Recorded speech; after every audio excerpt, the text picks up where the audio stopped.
ദൈവ തിരുനാമത്തിന് സ്തോത്രം ചെയ്യുകയും സ്തുതിക്കുകയും ചെയ്യുന്നു. കർത്താവിൽ അനുഗ്രഹിക്കപ്പെട്ട ദൈവമക്കളെ, സന്തോഷത്തോടെ ഈ നല്ല ദിവസം ദൈവത്തിൻ്റെ വചനം പറയാൻ ഞാൻ ഒരുങ്ങുകയാണ്. പ്രത്യേകിച്ച് ഇത് മാർച്ച് മാസം 1-ാം തീയതിയാണല്ലോ. ഈ വർഷത്തിൻ്റെ 3-ാം മാസത്തിലേക്ക് കടക്കുവാൻ ദൈവം നമുക്ക് അവസരം തന്നു. കഴിഞ്ഞ 2 മാസങ്ങൾ കർത്താവിൻ്റെ കൃപയാൽ ബുദ്ധിമുട്ടുകളിൽ നിന്നും പ്രയാസങ്ങളിൽ നിന്നൊക്കെ വിടിവിച്ച് നമ്മുടെ കാല് പോലും കല്ലിൽ തട്ടിപ്പോകാതെ സൂക്ഷിച്ച് ദൈവമായ കർത്താവിൻ്റെ കൃപയിലും ജ്ഞാനത്തിലും നമ്മളെ പൊതിഞ്ഞിത്രത്തോളം കൊണ്ടുവന്നല്ലോ. ദൈവത്തിൻ്റെ വിശ്വസ്തതയ്ക്ക് 1000 നന്ദി കരയറ്റുന്നു. ഇന്നത്തെ ദിവസം ദൈവം ഏറെ അനുഗ്രഹമാകട്ടെ. ഇന്നത്തെ ദിവസം മാത്രമല്ല, ഈ ഒരു മാസം മുഴുവൻ നമ്മെ ദൈവത്തിൻ്റെ കരുണയിലും കൃപയിലും മഹാദയിലും ഒത്തിരി സൂക്ഷിക്കട്ടെ. നാം കാത്തിരിക്കുന്ന ഒരുപാട് നന്മകൾ നമ്മുടെ കയ്യെത്താവുന്ന ദൂരത്ത് കർത്താവ് എത്തിച്ചു തരട്ടെ. പ്രാർത്ഥനകൾക്കൊക്കെ മറുപടിയാകട്ടെ. ഈ വക ആത്മീക അനുഗ്രഹങ്ങളാൽ സ്വർഗം നമ്മെ നിറയ്ക്കട്ടെ എന്നുള്ള അകമഴിഞ്ഞ പ്രാർത്ഥനയോടെ ഇന്നത്തെ ദിവസം നിങ്ങൾക്ക് പ്രത്യേക സ്നേഹാഭിവാദനങ്ങൾ അറിയിച്ചുകൊണ്ട്, പ്രത്യേകാൽ നമ്മുടെ രക്ഷിതാവും കർത്താവുമായ മഹാദൈവത്തിന് ഒത്തിരി സ്തോത്രവും സ്തുതിയും മഹത്വവും കരയറ്റിക്കൊണ്ട് ഈ ഒരു മാസം മുഴുവൻ നടത്തുവാൻ കരുത്തനായ ദൈവത്തിന് ഹൃദയത്തിൻ്റെ ആഴത്തിൽ നിന്ന് 1000 സ്തുതിയും സ്തോത്രവും ഒരിക്കൽ കൂടി കരയറ്റിക്കൊണ്ട് ഇന്ന് നാം ചിന്തിക്കാൻ ആഗ്രഹിക്കുന്ന ദൈവവചനത്തിന് ആധാരമായിരിക്കുന്ന ഭാഗം ആവർത്തന പുസ്തകത്തിലാണ്. ആവർത്തന പുസ്തകം 4-ാം അധ്യായം അതിൻ്റെ 36-ാം വാക്യം ഞാൻ നിങ്ങളെ വായിച്ചു കേൾപ്പിക്കാം.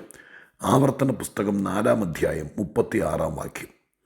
അവൻ നിനക്ക് ബുദ്ധി ഉപദേശിച്ചു തരേണ്ടതിന് ആകാശത്ത് നിന്ന് തൻ്റെ ശബ്ദം നിന്നെ കേൾപ്പിച്ചു.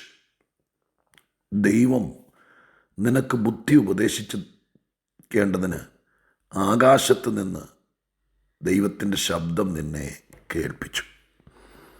ആവർത്തന പുസ്തകത്തിൽ മോശ പുതിയ തലമുറയോട് ഇന്നലകളിൽ ദൈവം നടത്തിയ വിധങ്ങൾ എങ്ങനെയാണ്, മരുഭൂമിയിലൂടെ ദൈവം കൊണ്ടുവന്നത് എത്ര കരുതലോടെയാണ്, എത്ര സൂക്ഷിപ്പോടെയാണ് എന്ന വിവരം മോശ ആളുകൾക്ക് പറഞ്ഞു കൊടുക്കുന്നതാണല്ലോ. ഒന്നോടെ ആ വിവരണം വിശദീകരിക്കുന്നതാണല്ലോ ആവർത്തന പുസ്തകത്തിൻ്റെ ഉള്ളടക്കം.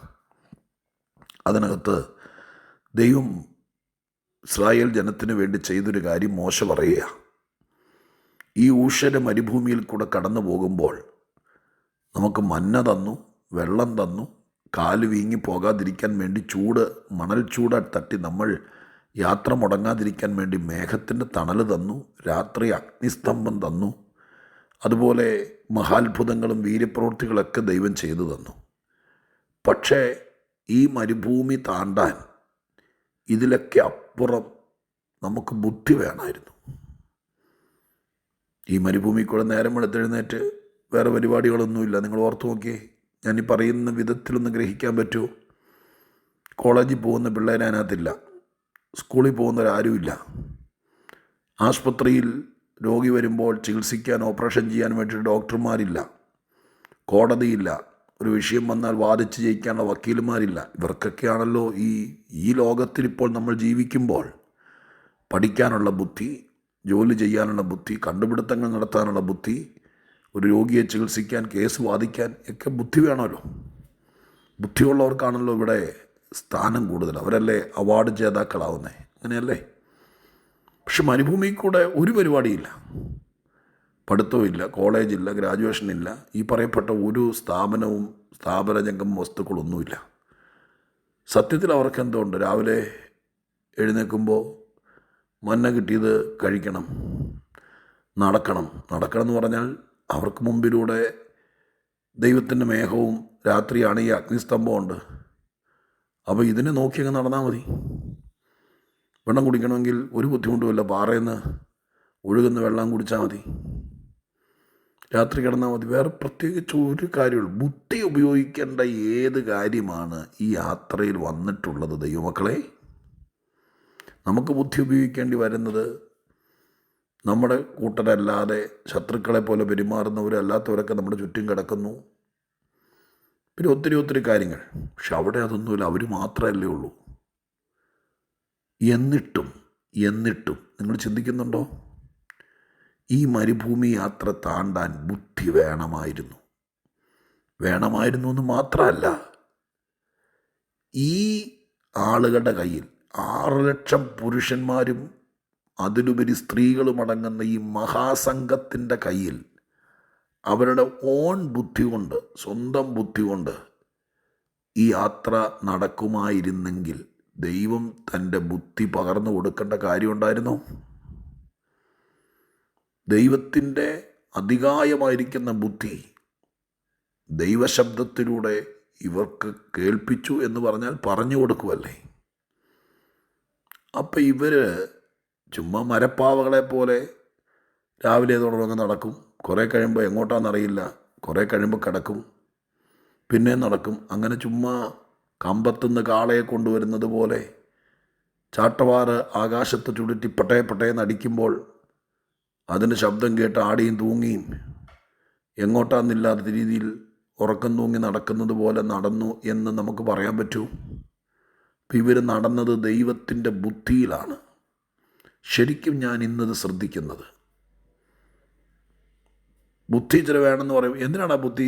ചുമ്മാ വട്ടം കണ്ടങ്ങ് നടന്നാൽ പോരെ എന്ന് ചോദിക്കുമായിരുന്നെങ്കിൽ ബുദ്ധിയുടെ ആവശ്യം വരുമായിരുന്നല്ലോ. അപ്പം ഈ യാത്രയ്ക്ക് ബുദ്ധി വേണം, വെറും ബുദ്ധിയല്ല, ദൈവത്തിൻ്റെ ബുദ്ധി വേണമായിരുന്നു. അങ്ങനെയാണെങ്കിൽ എന്നെ കേൾക്കുന്നവരോട് ഞാൻ ചോദിക്കട്ടെ, അന്ന് വേറെ ആരും ഈ പറഞ്ഞ പോലെ ഇല്ലല്ലോ, അവരിങ്ങ് നടന്നു പോരുന്നു, ദൈവത്തിൻ്റെ മേഘവും തണലുമെല്ലാം. ഇന്നിപ്പോൾ ഈ ലോകത്തിൽ നാം ഒരറ്റത്ത് നിന്ന് മറ്ററ്റത്തേക്കുള്ള ഒരു യാത്രയാണല്ലോ ജീവിതം. ഈ യാത്രയിൽ ഞാൻ ചോദിക്കട്ടെ, നമ്മുടെ ബുദ്ധി കൊണ്ട് വിജയിച്ചക്കര ചെല്ലൂ? നമ്മുടെ ബുദ്ധി കൊണ്ട് കാര്യം നടക്കുമോ? നടക്കുമെന്നുണ്ടെങ്കിൽ ഈ സന്ദേശം ഇവിടെ വെച്ച് നിങ്ങൾ നിർത്തിക്കൂ. പക്ഷെ ഞാൻ ഇന്ന് ചിന്തിക്കുന്നു, നമ്മുടെ ബുദ്ധി കൊണ്ട് എത്തേണ്ടടുത്ത് എത്തിയല്ല. എന്നെ കേൾക്കുന്ന എല്ലാവരോടും പറയാം, നമ്മളെന്തൊക്കെ കഴിവുള്ളവരാണെങ്കിലും ജീവിതം അങ്ങേ തലക്കിലെത്താൻ അവനവൻ്റെ ബുദ്ധി കൊണ്ട് ജീവിക്കാം. പക്ഷെ ഭയങ്കര മണ്ടത്തരങ്ങളും ചതിയും, എത്രയോ പേര് സ്വന്തം ബുദ്ധിയിൽ ജീവിച്ച് ഇന്ന് ഭൂമിയുടെ മുഖത്തില്ലാതെ പോയി. സ്വന്തം ബുദ്ധിയിൽ ജീവിച്ചിട്ട് പൊട്ടിപ്പൊളിഞ്ഞ് ഇപ്പോൾ കഷ്ടം സഹിച്ച് കിടക്കുന്നു. ഞാനൊരു കാര്യം പറഞ്ഞാൽ വിഷമിക്കാതെ സമ്മതിക്കാമോ?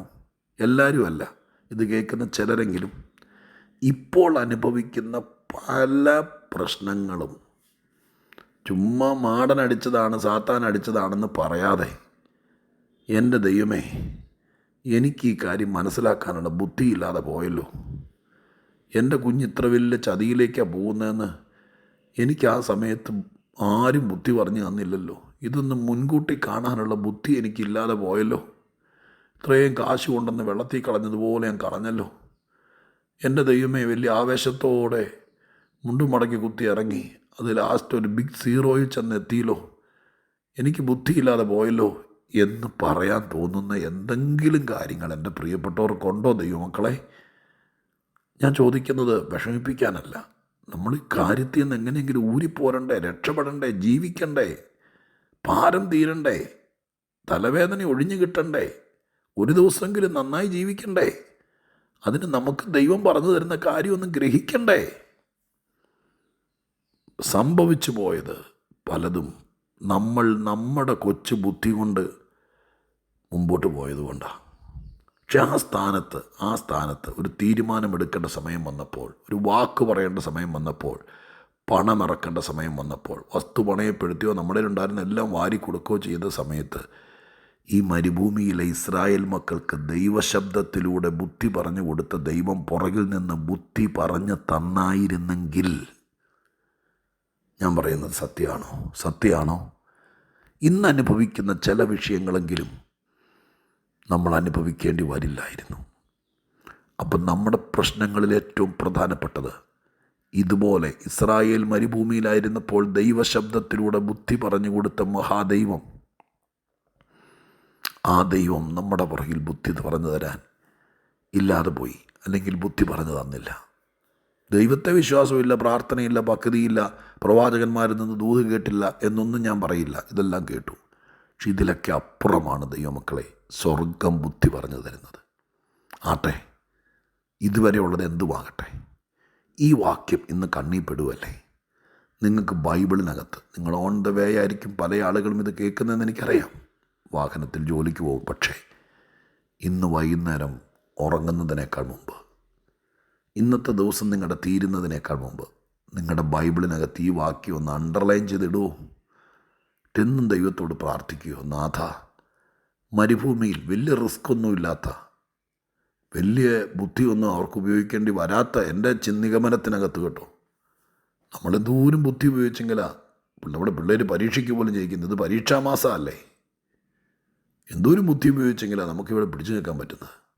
അവർക്ക് അത്രയൊന്നും വേണ്ടായിരുന്നു. എന്നിട്ടും ആകാശത്ത് നിന്ന് ദൈവശബ്ദത്തിലൂടെ ബുദ്ധി പറഞ്ഞു കൊടുത്ത ദൈവം. പ്രിയരേ, തമാശയായിട്ടെടുക്കരുത് കേട്ടോ, നാണം കെട്ടുപോകും. അതുകൊണ്ട് ഈ മാർച്ച് മാസം ഒത്തിരി കീറാമുട്ടി പോലെ കിടക്കുന്ന വിഷയം, ഒത്തിരി പ്രാർത്ഥിച്ചിട്ടും പരിഹാരമില്ലാത്ത വിഷയം, ഒരുപാട് പൈസ കൊണ്ട് കൊടുത്തിട്ടും കടലിൽ കൊണ്ട് കളഞ്ഞ പോലെ എന്തുവരെ തീരാത്ത ചില കടങ്ങൾ, ഇതൊക്കെ ഒന്ന് തീർക്കാൻ സ്വർഗത്തിലെ ദൈവത്തിൻ്റെ ബുദ്ധി അത് നമുക്ക് തരാൻ വേണ്ടി പ്രാർത്ഥിക്കാം. ഇന്നത്തെ ദിവസം പ്രത്യേകം ഒന്ന് പ്രാർത്ഥിക്കണം. എൻ്റെ ഭാഗത്ത് ബുദ്ധികേട് വന്നപ്പോൾ അതുകൊണ്ടാണ് ഇന്ന് ഞാൻ ഒറ്റയ്ക്ക് നിൽക്കേണ്ട വന്നേ. ഒന്ന് കരയും മോളെ, ഒന്ന് പ്രാർത്ഥിക്കുമോനെ, എനിക്ക് ദൈവത്തിൻ്റെ ബുദ്ധിത, എനിക്ക് ജീവിക്കണം. ദിവസങ്ങൾ പൊഴിഞ്ഞു പോവുക, എനിക്ക് സമാധാനത്തോടെ ജീവിക്കണം. എന്നെ കൂടി ഒന്ന് സന്തോഷിപ്പിക്കുക. അതിന് പണമല്ല വേണ്ടത്, വാരിക്കോരി ഇനി സൗന്ദര്യമല്ല വേണ്ടത്, പെട്ടെന്ന് അടാപിടിയെന്ന് ഇനി എനിക്കൊരാളെ സംഘടിപ്പിച്ച് തരുമല്ല വേണ്ടത്. എനിക്കിനി നന്നായി ജീവിക്കാൻ ബുദ്ധി പറഞ്ഞതാപ്പാ, ബുദ്ധിത. ഈ മാസം സ്വർഗം നമുക്ക് ബുദ്ധി പറഞ്ഞു തരുന്ന മാസമാകട്ടെ. ഓരോ ചുവടുകളിലും അഴിയാക്കുരുക്കുകൾ അഴിയും, തീരാത്ത വ്യതകൾ തീരും. യാത്ര തടയപ്പെട്ടിരിക്കുന്ന പല യാത്രാ ബാണുകളും ദൈവം പൊട്ടിക്കും. ദൈവത്തിൻ്റെ ബുദ്ധിക്കപ്പുറം വേറെ ആർക്കുണ്ട്? ലോകത്തിൻ്റെയും സാമ്രാജ്യത്തിൻ്റെയും നിയമങ്ങളുടെയും ബുദ്ധിക്കപ്പുറം, ബുദ്ധിമാന്മാർ എഴുതി വച്ചിരിക്കുന്ന പൂട്ട് വീണ് കിടക്കുന്ന വിഷയങ്ങൾക്കപ്പുറം സർവശക്തൻ്റെ ബുദ്ധി മനുഷ്യർക്ക് ആവശ്യമാണ്, എനിക്കാവശ്യമാണ്. നിങ്ങൾക്കോ? ഈ മാസം അതിനായി കാക്ഷിക്കാം, പ്രാർത്ഥിക്കാം. ദൈവത്തിൻ്റെ ബുദ്ധി കൊണ്ട്, നമ്മുടെ കരുത്ത് കൊണ്ടും പണം കൊണ്ടും അല്ല, ദൈവത്തിൻ്റെ ബുദ്ധി കൊണ്ട്, നിൻ്റെ വക്കീലിൻ്റെ മിടുക്ക് കൊണ്ടും അല്ല, ദൈവത്തിൻ്റെ ബുദ്ധി കൊണ്ട് ഒരു ജയം മാർച്ചിൽ ദൈവം തരും. കണ്ണുനീരോടെ പ്രാർത്ഥിക്കുക, വേദനപ്പെട്ട് പ്രാർത്ഥിക്കുക. ബാക്കി സ്വർഗം ബുദ്ധി പറഞ്ഞു തന്ന് നിന്നെ അക്കരെ കൊണ്ടുപോകും, മറുകര കയറ്റും, ജയാളിയാകും. പ്രാർത്ഥിക്കട്ടെ. പരിശുദ്ധ ദൈവമേ, ഞങ്ങളുടെ സ്വർഗീയ പിതാവേ, മനസ്സലിവിൻ മഹാദൈവമേ, ഇസ്രായേലിനെ വെറും മന്നയും വെള്ളവും കൊടുത്ത് മൃഗങ്ങളെ കൊണ്ട് നടക്കുമ്പോൾ അല്ല അങ്ങ് നടത്തിയതെന്ന് ഞങ്ങൾ നന്നായിട്ട് അറിയുന്നു. അവർക്ക് ആകാശത്തു നിന്ന് ദൈവശബ്ദത്തിനകത്ത് ബുദ്ധി പൊഴിച്ചു കൊടുത്ത് ഓരോ ചുവടുകളിലും ശത്രുവിൻ്റെ കയ്യിൽപ്പെടാതെ ബുദ്ധിയോടെ നടത്തിയ ദൈവമേ, അവർക്ക് നേരെ ഒരുത്തനും കൈയെടുത്താലും ജയിക്കാതെ വണ്ണം അവരെ ബുദ്ധിയോടെ നടത്തിയ ദൈവമേ, ഈ മാസം, ഈ ദിവസം ഞങ്ങൾക്ക് ബുദ്ധി പറഞ്ഞു തന്ന് ജയത്തോടെ നടത്തണേ. തോറ്റു എന്നാരെക്കൊണ്ടും പറയിപ്പിക്കല്ലേ. അങ്ങയുടെ ബുദ്ധി വേണം. ഊറാബാഷാറാദിയ, അങ്ങയുടെ ബുദ്ധി വേണം. അപ്പാ, ജീവിക്കണമെങ്കിൽ അങ്ങയുടെ ബുദ്ധി വേണം. ഞങ്ങളിത് ചോദിക്കുന്നു. അങ്ങയുടെ ബുദ്ധി നിമിത്തം ഞങ്ങൾ ജയിക്കട്ടെ. പ്രാർത്ഥന കേട്ടതിന് നന്ദി. യേശുവിൻ നാമത്തിൽ തന്നെ. ആമേൻ.